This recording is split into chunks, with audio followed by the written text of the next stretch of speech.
Olá, gente, tudo bom? Aqui é a professora Érica Thiago, novamente. Vim aqui hoje para a gente fazer o capítulo 6. O capítulo 6 da apostila de vocês é um capítulo de revisão, tá? E nós vamos fazer os exercícios desse capítulo, tá? Então, hoje é um capítulo só de exercícios, só de correção de exercícios. Vamos lá? Prestem atenção, façam junto comigo, acompanhem a explicação. Quem já tiver feito melhor ainda, só corrige agora. Pausa o vídeo para copiar a resposta direitinho, para marcar direitinho, para entender. Ok? Vamos lá.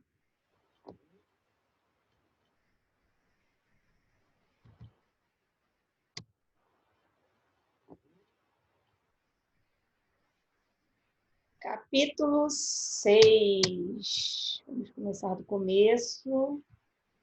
Sempre bom, né? Começar do começo, eu acho. Capítulo 6, revisão. Tá? Esse módulo é só de revisão e a gente vai revisar o que a gente veio aprendendo na apostila desde o módulo 1 até agora. Ok? Bem, vocês observam, a gente começa com conceituais, tá? São 5 questões conceituais. E nós vamos começar com as conceituais. A primeira conceitual, o primeiro exercício conceitual pede para vocês definirem o processo conhecido como revolução científica. O que é definir, gente? Quando eu peço para vocês definirem alguma coisa, eu quero que vocês digam o que foi, o que é, tá? Para você, defina como é a professora Érica. A professora Érica é baixa, a professora Érica tem o cabelo curto, a professora Érica ela tem os cabelos loiros, claros. Então, definir a professora Érica, ok? Você definir alguma coisa, você dizer algo sobre aquilo da forma mais contextualizada e mais objetiva possível, ok? Isso é você definir alguma coisa, tá? A resposta correta foi um processo ocorrido no século XVII, em que o racionalismo, fruto do pensamento, diversos filósofos cientistas. Deixa eu tirar aqui da frente, para vocês conseguirem. Isso, fruto do pensamento de vários filósofos e cientistas, tá? Voltou a ser exacerbado, voltou a acontecer. Então, se eu for definir o que foi o Renascimento científico, foi algo que ocorreu no século XVII, em que o racionalismo, o uso da razão, tá? Fruto do pensamento de filósofos e cientistas, voltou a ser a base do conhecimento, tá? Então, a razão passou a ser usada como base do pensamento, uma razão que já vinha sendo despertada como principal característica lá dos filósofos. Então, a gente tem como renascimento científico, esse processo conhecido como renascimento científico, um momento em que nós temos a razão, que veio lá dos filósofos e dos cientistas, e eles levaram isso e começaram a colocar isso dentro dos seus experimentos, dentro das suas análises, criando métodos científicos, ok? E isso voltou a ganhar força, isso voltou a existir. O uso da razão como principal fonte, tanto para as reflexões sociais, reflexões humanas, como para as questões científicas. A razão volta a estar ali em primeiro lugar, ok? Próxima questão. Indique as principais características do iluminismo. Gente, vocês estão aí com a apostila, tá? A imagem pode estar atrapalhando, mas vocês estão aí com a apostila. Indique as principais características do iluminismo.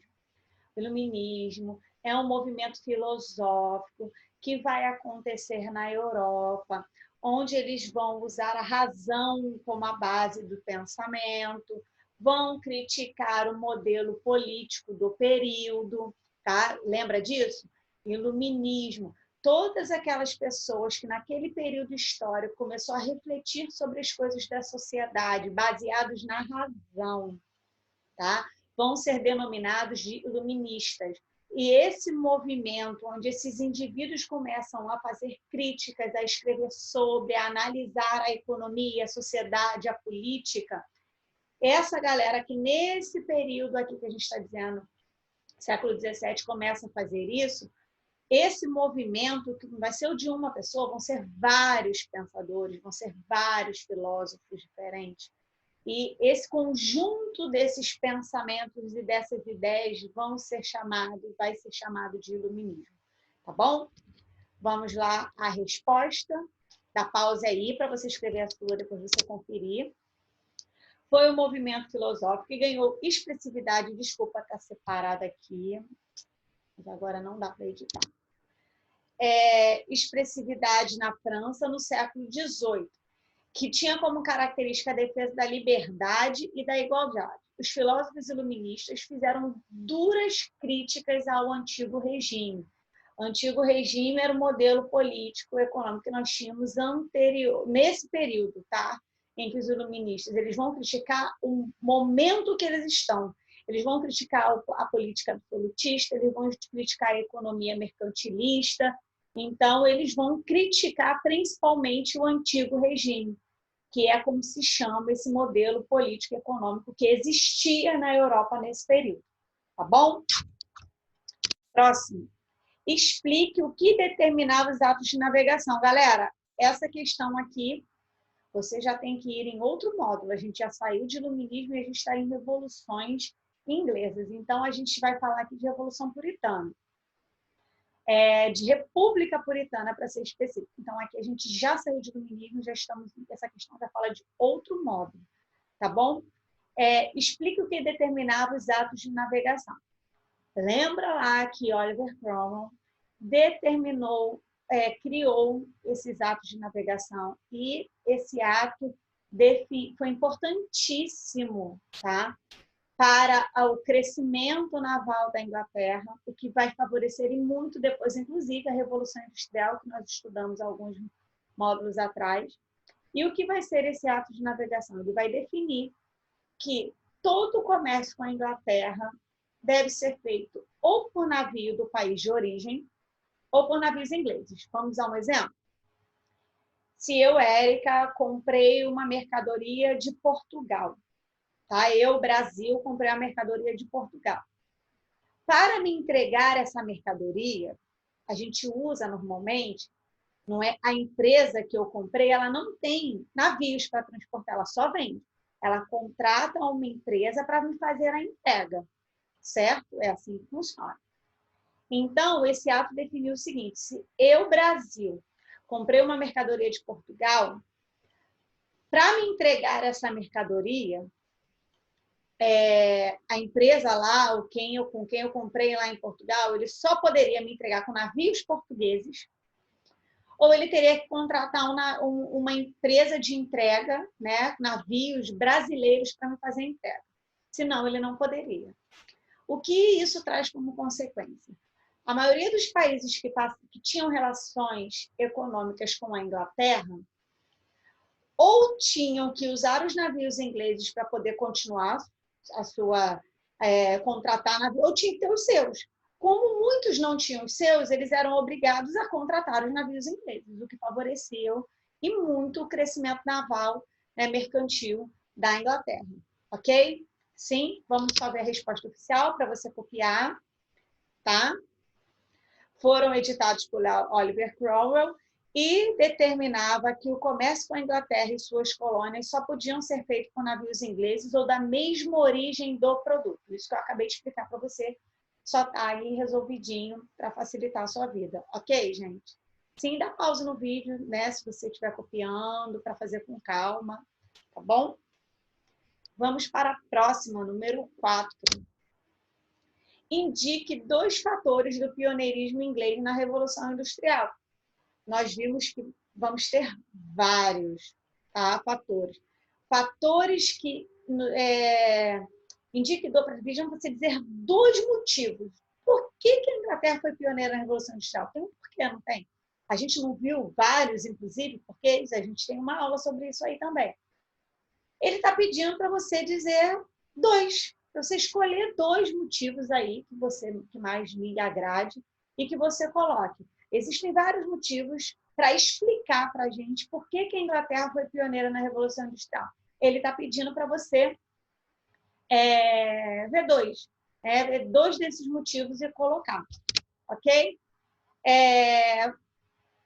Condições políticas, acúmulo de capital, mão de obra farta e barata, abundante, está escrito ali, um mercado de expansão, reservas de carvão, lembra do carvão mineral, que era importante? Fontes de energia, que era a fonte de energia naquele momento, que a gente tinha o carvão. Então, está aí resumidinho, tá? O porquê dos motivos, está em tópicos lá naquela aula anterior também, você volta o vídeo, você que anotou tudinho, tá bom?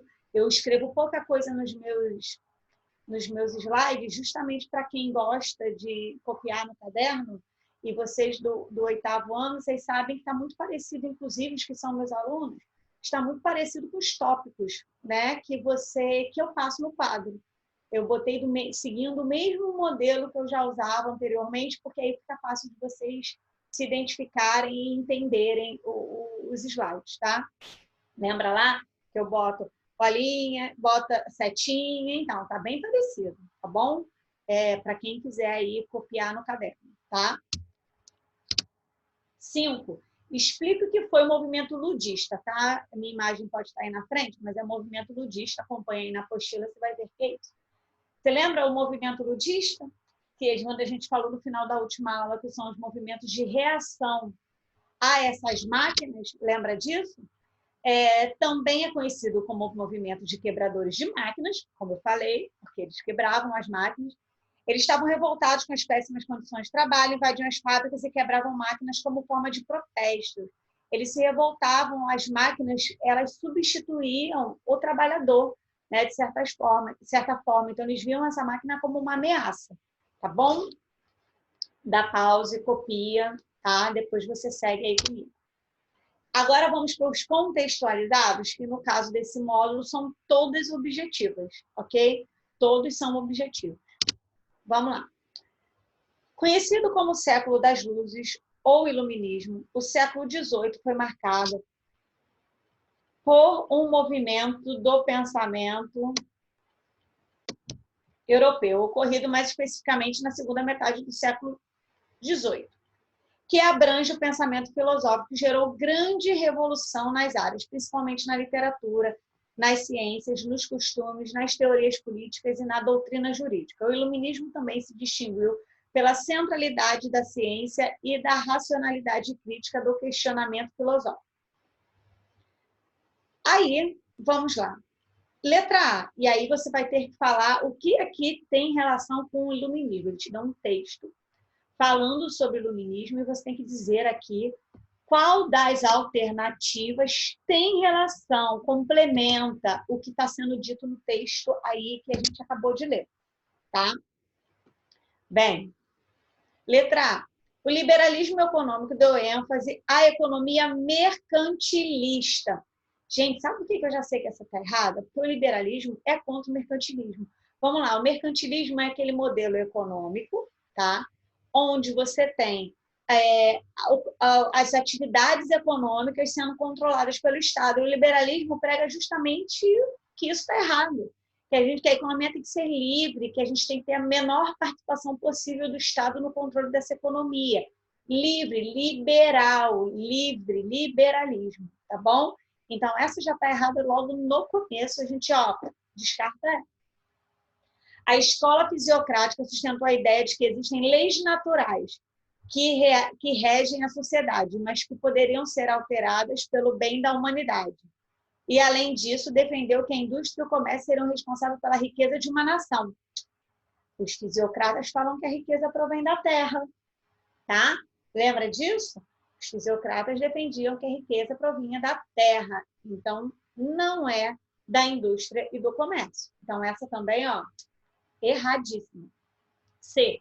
As ideias defendidas por John Locke na obra O Contrato Social afirmam que o soberano deve conduzir o Estado de forma democrática, de acordo com a vontade do povo. Democrática? né? Não é bem isso que ele fala, não. Ele fala, eu lembro lá, vamos ver se eu lembro, John Locke, ele fala do direito à vida, à propriedade privada, ele defende essas coisas. Agora, democracia já é de um outro filósofo aí. Será que vocês lembram qual é? A vontade do povo. Tem um outro carinha aí que fala negócio de vontade do povo, não é o John Locke, não. Vamos ver se até o final vocês lembram. Eu vou terminar e depois eu vou ver se alguém aí lembrou, tá? D. O despotismo esclarecido ligado à associação entre a ideia das luzes e o poder absolutista dos reis foi aplicado com ênfase em todos os estados europeus no início do século XVIII, resultando no nascimento de dezenas de monarquias parlamentares. Não. Muitos resistiram às ideias iluministas. A gente vai ter revoluções acontecendo, a gente vai estudar a Revolução Francesa, a gente vai ver que muitas monarquias vão acabar por causa de processos revolucionários. Não é porque os reis resolveram olhar o iluminismo e começaram a criar monarquias parlamentares, democratizar. Nada disso, tá bom? Então, essa também está errada. O liberalismo combateu o mercantilismo. Olha como essa vai totalmente contra a letra A, que diz que o liberalismo deu ênfase, apoiou a ideia do mercantilismo. A letra D diz que não, que o iluminismo combateu o mercantilismo, tá? O liberalismo está dentro de iluminismo, faz parte do movimento iluminista, ok? O tradicionalismo religioso da Idade Média, lembrando, eles não são contra Deus, contra Jesus, nada disso. A crítica deles é a instituição igreja, tá, gente? Vamos deixar isso muito claro. O problema deles é com a igreja, que é algo do homem, tá? Em momento nenhum eles são o anticristo, ateus, não é uma regra, tá bom? E a crítica deles é a religião. A religião é algo que vem do homem, tá? E a divisão da sociedade em estamentos. Correto. Resposta correta. Gabarito, letra E. Vamos para o próximo? Número 2.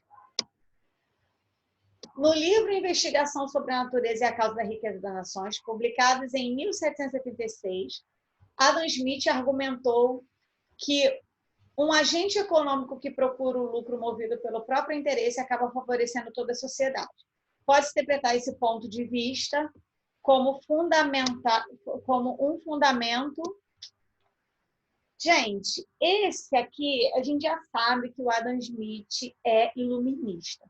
Se eu estou falando para você que ele é iluminista, no campo econômico, os iluministas defendem o quê? O liberalismo político, o liberalismo econômico. Então, aí eu já entrego, tá? Vamos começar de baixo para cima, para a gente não falar muito rápido a resposta. Letra E. Do mercantilismo, que elaborou os princípios de protecionismo econômico, a gente já falou na questão anterior que o liberalismo é contra o mercantilismo, esse mercado controlado pelo Estado. Do socialismo, que opôs a contradição entre produção e a apropriação de riqueza, gente, socialismo também é contra esse liberalismo. O socialismo também defende o controle do Estado na economia, tá? O corporativismo, que propôs a organização da sociedade em grupos econômicos, também não, tá? A gente não fala de corporativismo. Isso é um conceito, inclusive, algo que a gente vai falar bem depois. Tá? Se falar, né, gente, que eu não sei nem se é muito do conteúdo de vocês, mas talvez a gente cite aqui quando for falar de socialismo, de corporações, etc. Em geografia, talvez, vocês falem sobre isso. Utilitarismo, que defendeu a produção especializada de objetos de consumo. A gente nem teve ainda o capitalismo, a gente já está falando de consumismo? Também não. Do liberalismo, que dispensou a regulamentação da economia pelo Estado. Lembra que eu falei? Economia livre. Não o Estado saindo absoluto. A gente tem regras, tá, gente? O Estado ele tem regras ali no controle da economia. Só que são regras de regulamentação, não é o Estado controlando a economia. Ele regulamenta algumas questões, ok?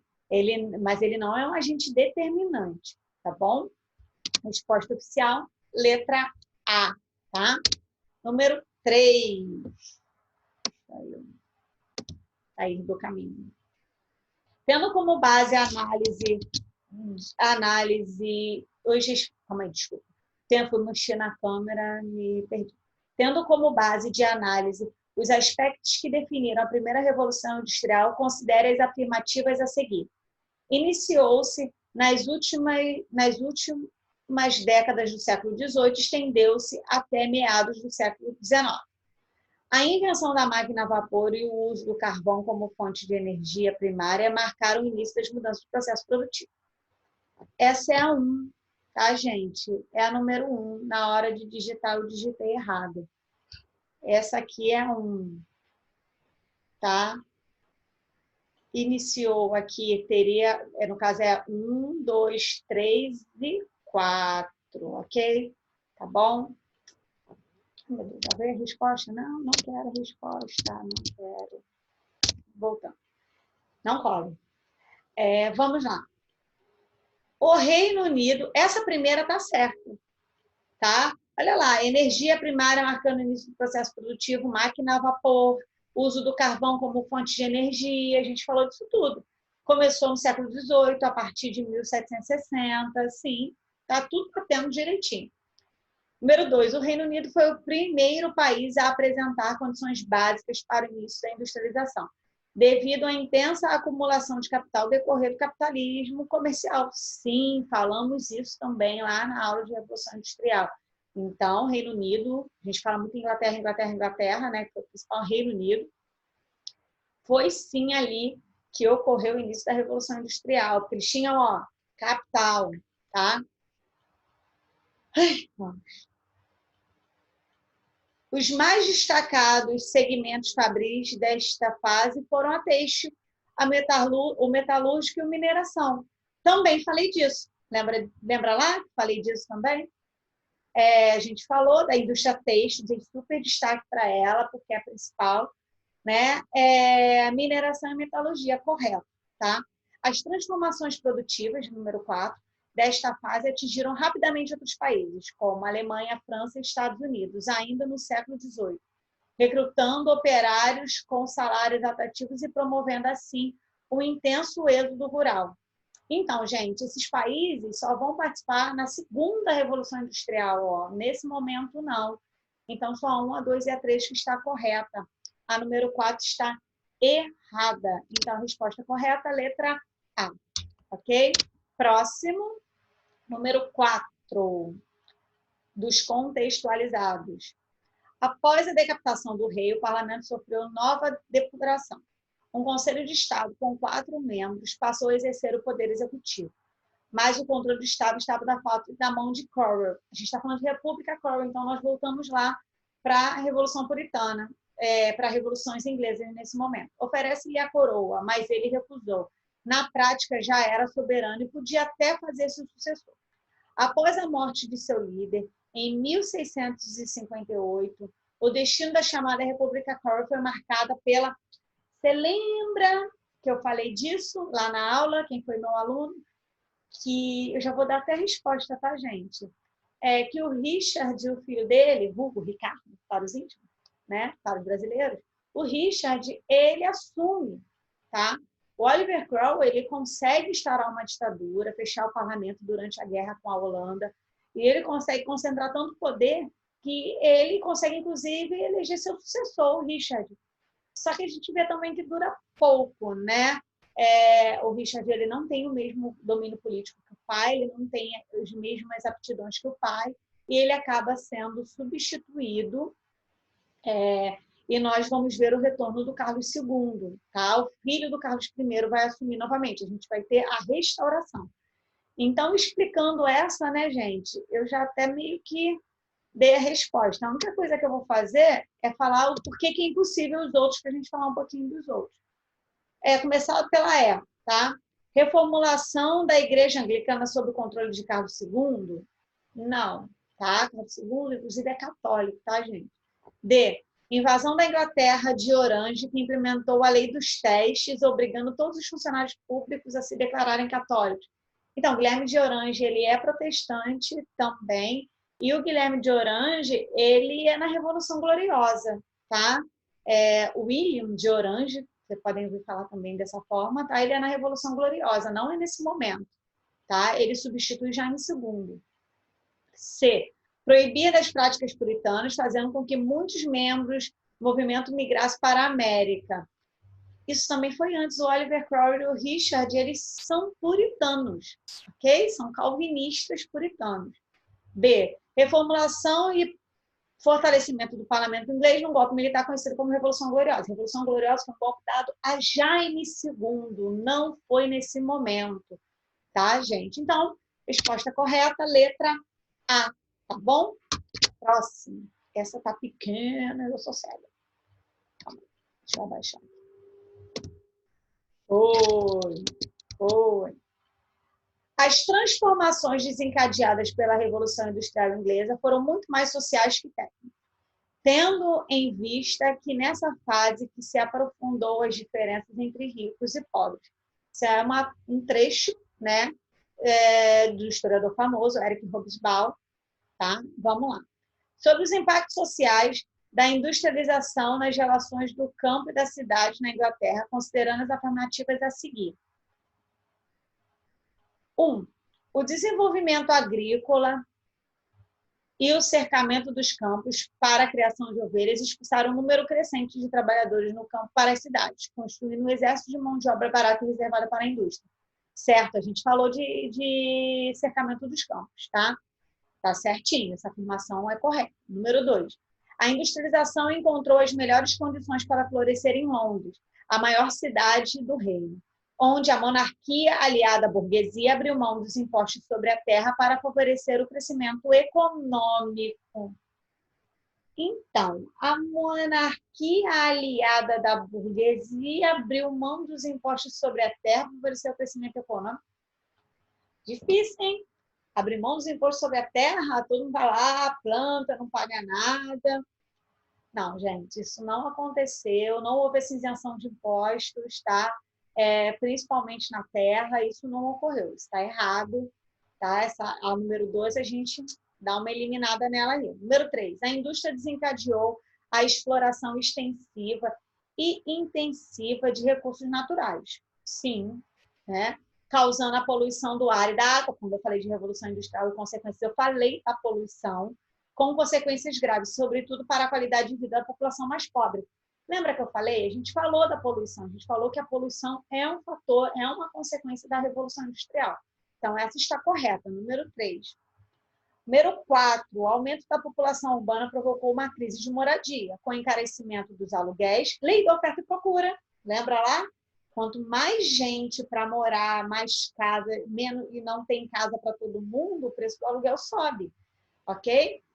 Lei da oferta e procura. Se você quer alugar uma casa e você não está conseguindo por 1.000 e você está ali com a casa parada, você vai alugar por 900, você vai alugar por 800, porque você precisa alugar, tá? Agora, se você tem muita gente disputando, você pode até subir o preço, tá? E a ocupação de lugares insalubres, o que tornou ainda mais precárias as condições de vida da classe operária. Desculpa, gente, eu estou sem óculos, porque senão reflete a luz no meu óculos e atrapalha vocês. E aí, em compensação, eu não enxergo muito bem, tá bom? Qual a alternativa correta? Letra D, tá? A 1, a 3 e a 4 estão corretas.